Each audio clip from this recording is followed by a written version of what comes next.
একটা জিনিস চিন্তা করো, তুমি মানুষ হিসেবে জন্ম নিছো, এই তোমার জীবন কয়টা, তোমার লাইফ কয়টা? তুমি কি এটা গেমের মধ্যে আছো যে একবার এটা না পারলে তুমি গেমে আবার সুযোগ নিতে পারবা? না, তুমি কিন্তু কোনো গেমে নাই, তুমি আছো রিয়েল লাইফে।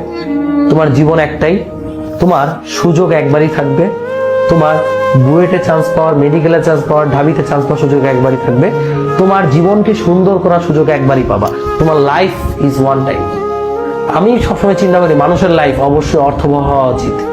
এই এক জীবনে আমার এমন কিছু করতে হবে, পুরো দুনিয়া না হয়, পুরো দুনিয়া না হোক, পুরো আমেরিকা না হোক, ইংল্যান্ড না হোক, আমার পাশের দেশ না হোক, বাংলাদেশ না হোক, অন্তত আমার এলাকার মানুষ যেন আমার মৃত্যুর পরেও আমাকে মনে রাখে এবং ভালোভাবে মনে রাখে, ভালো বলে আমার নামে। এটা আমি চাই, এই অবদানটা আমি রেখে যেতে চাই। এই চিন্তা কিন্তু আমার আছে। তোমার যদি না থাকে, তুমি ভাবো, তোমার থাকতে হবে এটা।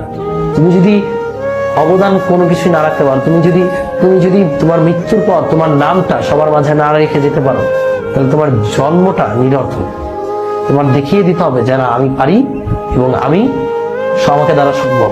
এটা দেখিয়ে দাও, তুমি বুঝিয়ে দাও তোমার জীবনটা শুধুমাত্র নর্মালি বেঁচে থাকার জন্য না, তোমার জীবনটা হিস্টোরি মেড করার জন্য।